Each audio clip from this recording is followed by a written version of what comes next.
ভাই রে, বিদেশে গিয়ে লাখ লাখ ডলার রেমিটেন্স এনে দেওয়া ফাইটটা যায় আপাকে নাকি গ্রেফতার করা হয়েছে।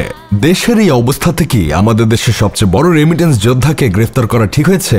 আপনারাই বলেন। না না, কাজটা ঠিক হয়নি। এখন কিভাবে দেশে রেমিটেন্স আসবে আর কিভাবে দেশ চলবে? তিনি তো একবার বলছিল প্রবাসীরা আর কত টাকা রেমিটেন্স নিয়ে আসে। আমি তো একবার বিদেশে গিয়ে গান গাইলে তাদের থেকে বেশি রেমিটেন্স নিয়ে আসি। যার রেমিটেন্সের টাকায় পুরো বাংলাদেশ চলছে, আজকে আপনারা তিনি গ্রেফতার হওয়ার পর আনন্দ করছেন। আপনারা কি দেশের কথা একবারও ভেবেছেন? তার এই ছবিটা দেখার পর তো আমার বুকটা একদম ফাইটে যাচ্ছে।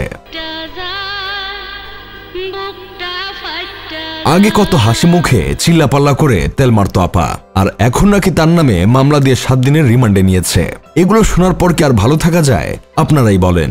পাংখা পাংখা গানটা শুনে এতদিন যারা নাচানাচি করতো, এমনকি রেমিটেন্স আপার কনসার্টে গিয়ে গলা ফাটিয়ে ফেলতো, আজকে দেখি তারাই রেমিটেন্স আপাকে রিমান্ডে নিয়ে ডিমের বদলে তরমুজ থেরাপি দিতে বলতেছে। এটা কি কোনোভাবে মানা যায়? আপনারাই বলেন।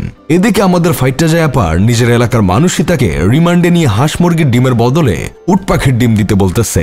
তবে থেরাপি দেওয়া ভাইদের একটা বিষয় সতর্ক করতেছি যে আপনারা তরমুজ থেরাপি দেন আর উটের ডিমের থেরাপি দেন, একটু সাবধানে দিয়েন, কারণ যখন তখন আবার কারেন্টে শক খেতে পারেন। এখন আবার অনেকে বলতে পারেন যে তাকে ডিম থেরাপি দিতে গেলে কেন আবার কারেন্টে শক খাবে।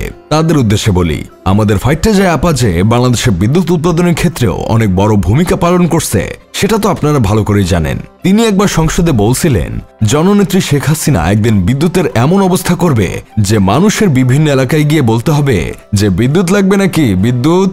এভাবে বিদ্যুৎ ফেরি করে ঘুরলেও কোনো ক্রেতা খুঁজে পাওয়া যাবে না, কারণ হাসু আপা সবার বাসায় বিদ্যুৎ পৌঁছে দেবে।